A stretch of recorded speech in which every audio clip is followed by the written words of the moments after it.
Hello students, welcome back to my channel. आज हम discuss करेंगे आपके बीए सेकंड ईयर की बीए बीकॉम सेकंड ईयर की जो कंपलसरी की जो बुक है इंग्लिश की, उसका यूनिट नंबर 2 का टॉपिक नंबर 2 है आज हमारे पास, और वो है एनिमल्स, जिसको लिखा गया है वॉल्ट विल्टमैन के द्वारा। तो सबसे पहले बात करते हैं इस पोइम की। God created man in his own image, that is why man is considered highest among God's creation, but Whitman compares man with animals and find man wanting in many virtues that animals possess. In this poem, he lists the virtues that animal have but man lack them badly. इसमें लेखक कहते हैं कि ईश्वर ने मनुष्य की रचना अपने ही स्वरूप में की थी, इसलिए मनुष्य को ईश्वर की रचनाओं में सबसे ऊपर माना जाता है।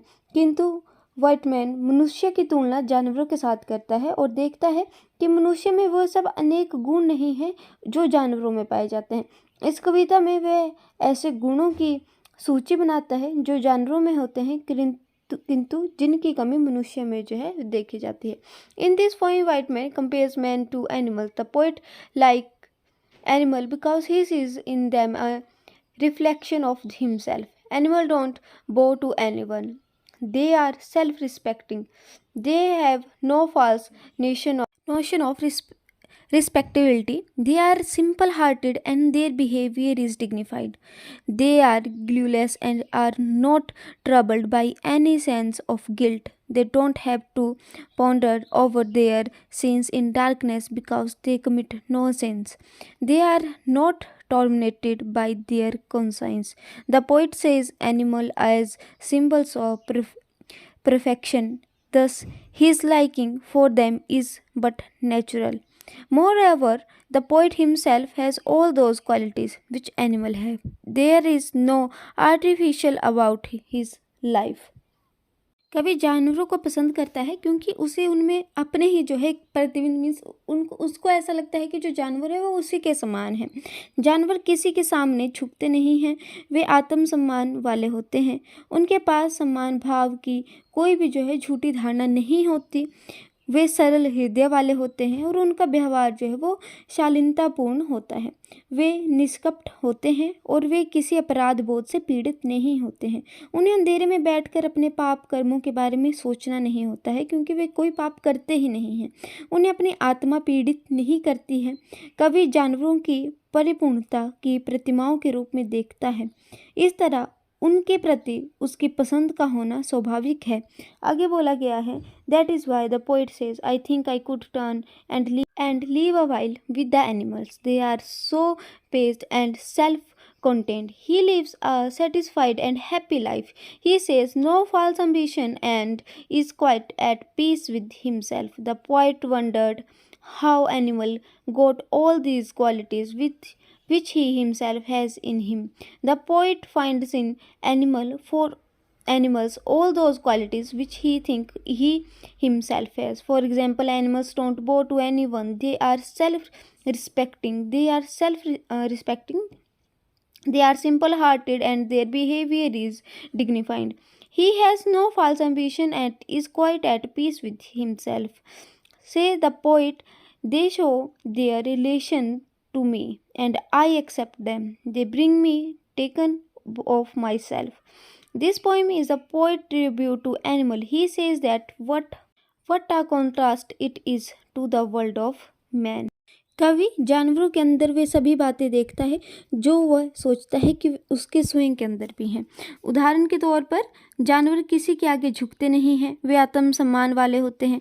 उनके पास सम्मान की जो है कोई झूठी धारणा नहीं होती है। वे सरल हृदय वाले होते हैं और उनका व्यवहार जो है वो भी सरल होता है और वो किसी को जो है किसी के व्यवहार से जो है खुद को जो है परिवर्तित नहीं करते हैं।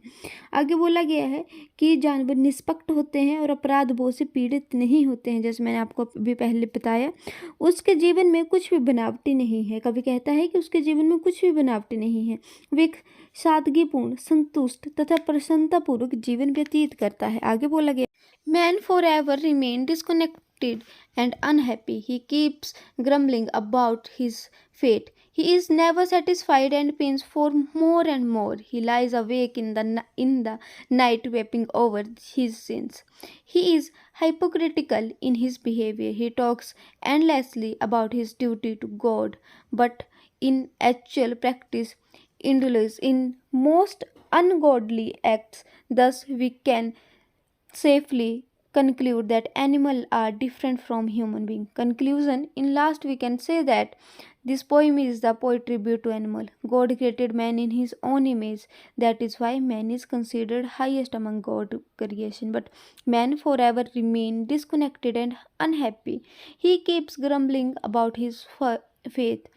He is never satisfied and pines for more and more.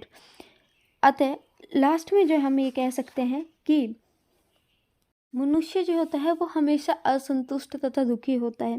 वह हमेशा अपनी किस्मत के बारे में असंतोष प्रकट करता रहता है। वह कभी संतुष्ट होता ही नहीं है तथा अधिक से अधिक जो है पाने के लिए तड़पता रहता है। अपने पाप कर्म पर रोता हुआ वह सारी सारी रात जागता रहता है। अपने व्यवहार में वो दोगला होता है। ईश्वर के प्रति अपने कर्तव्य के बारे में वो निरंतर बातें करता रहता है, परंतु वास्तविक रूप से वह अधिकतर दुष्ट और नास्तिक कामों से लुप्त रहता है। ये थे आपकी पोइम एनिमल्स, जिसको लिखा गया है वॉल्ट व्हाइटमैन के द्वारा। नेक्स्ट वीडियो आएगी टॉपिक नंबर 3 की, जो है आपका टॉपिक नंबर 3 है when I am dead my dearest, जो काफ़ी ज़्यादा इंटरेस्टिंग टॉपिक है। इस कंप्लीट बुक के नोट्स का लिंक आपको पीडीएफ की फॉर्म में डिस्क्रिप्शन बॉक्स में, ये कमेंट सेक्शन में प्रोवाइड कर दिया जाएगा। साथ ही साथ में कंप्लीट वीडियोस का लिंक जो मेरे चैनल पर इस बुक से रिलेटेड प्रोवाइड की गई हैं, उनकी प्लेलिस्ट का लिंक भी जो है डिस्क्रिप्शन में या कमेंट सेक्शन में प्रोवाइड कर दिया जाएगा। अगर आपके लिए मेरी वीडियो थोड़ी भी हेल्पफुल रहती है तो वीडियो को लाइक, चैनल को सब्सक्राइब और अपने फ्रेंड्स के साथ ज़्यादा से ज़्यादा शेयर करना ना भूलें। Thank you for watching students.